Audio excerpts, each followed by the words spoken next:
again, and welcome back to the Guitar 101 course with me, Rex Pearson. I hope you now know all the parts of the guitar, and you've got to bear it in mind for that exam at the end of the course, which you'll need to take before you can move on to the beginner guitar course. Next we're looking at is positioning. So you now know the parts of your guitar. How the hell do you sit with it, and how do you hold it? Where do your hands go? Where do your knees go? What's going on here? Loads of questions about this when people first start. Now there's two ways of sitting with a guitar that you can do. The first one is usually what most people actually go to. It's putting the curve of your guitar, because all guitars will have some sort of curve along the bottom edge here, onto the right knee. Now you can see that the guitar sort of rests quite angled. You can adjust the angle here by just sliding it round the right leg, okay? Now you want to bring it in close to the body. Some guitars, if you've got particular styles of guitar, are going to slip downwards like that. The only way to stop that when you're sitting down is to make sure that your right hand is hugging the guitar basically and keeping it close to the body so it doesn't slip away and slip down like that. I see that happening quite a lot. It will feel very alien, and depending on your size, this thing might feel very, very big for you at the moment. Don't let that put you off. It will feel as natural as anything once you've played it for a couple of months and you've sat here with it for a little while and learned a couple of chords and things, which you will in the beginner guitar course. So you've sat with it on your right leg. You probably want the fretboard to be at a 90-degree angle, so if you imagine like squaring it off here, that's a good thing to have.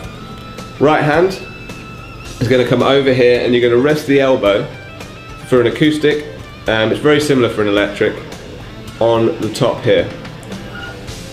It should fall naturally around the sort of sound hole area, and you should be able to be in a position where you can rest the bottom of your hand here onto the strings. So if you're sort of like trying to come around like this, that's not really going to be very great. You want to make sure that you're coming down at a nice angle.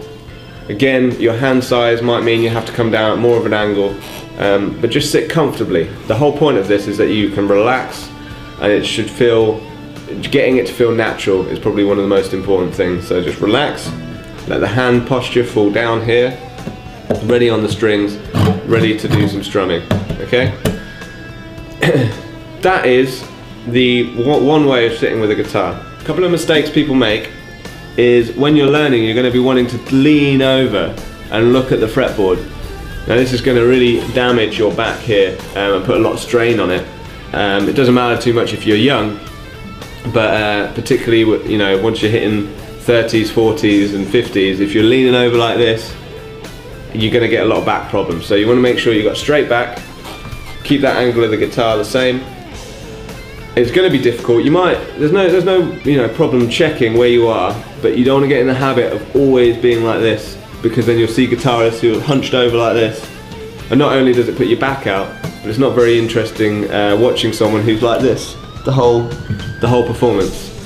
Okay, the next sitting position, so that's one we talked about on the right leg. The next one is the one that I try and get people to use. It's the one that I use all the time when I'm sat down with an acoustic or an electric guitar. Now, very simple, same thing as before. The curve on here is going to go on the left leg, and the right leg here is used to sort of support it. It doesn't have to be like wrapped around it or anything, but it's just there to stop it from sliding down that way. Yeah, the curve should stop that a lot, but the right leg is there as a support. Now the benefit of this one is if it is on your right leg like here, the side of your body here, if you ever play anything that's quite high up the fretboard, if you're wanting to play high chords, the body is going to be pushing against your arm the whole time, and it's going to create quite a lot of tension on the higher fretboard, and it's quite difficult to get stretches or to do anything of difficulty on the left hand with your body getting in the way. By moving it this way, it moves the center of the guitar into the body, which feels a lot more stable, and you are able to reach the higher frets, and there's nothing here that's getting in the way of the guitar. The angle of the neck is going to be slightly higher, so it helps with looking at the fretboard. You're going to be leaning over a lot less. So I would encourage you, while I've got you when you're young, when you're first starting, to sit in this position if you can. If it feels really unnatural, there's no problem sitting like this and playing it, but every now and again give it a try. If it's feels equally as awkward, and it will feel awkward for the first time, put it on your left leg, because it's going to pay off in the future quite massively if you can get used to playing like this. The final advantage of this one is what I'm going to talk about in a minute, is that when you stand, the guitar, when you stand up, is going to be in the same position as where you've been practicing it. It doesn't move, it stays in the same position relative to your body. If it's on this leg, you practice it like this, everything's great, everything's fine, you stand up and the guitar suddenly moves across like this, suddenly feels very different, and it's almost like having to relearn the whole thing again. So there's a number of good reasons as to why you should play like this, but it won't work for everyone, and it's not a big deal if you want to practice on your right leg. That is the two types of sitting positions for electric and acoustic guitar. Okay, the final position is standing. Now I'm going to use a picture of a performance that I was doing just to demonstrate this. Now you should be able to see that now. With the standing position, you can see that I'm using the baseball bat grip on that picture, and the guitar is very similar to how it is positioned when it's on the left leg. So that's why I encourage you quite a lot to practice it with it on your left leg, because you can see that the guitar's position is sort of central, and is much more like that left leg position. Now there's not really too much difference if you've been practicing on the left leg. If you've been practicing to the right leg, if you have been practicing on the right leg, the guitar will have shifted slightly towards your left when you stand up, and will feel a little bit different. You can see the angle of the neck is going to be different to that right leg approach, because it's at that angle pointing upwards. That will feel a little bit different if you're not used to that.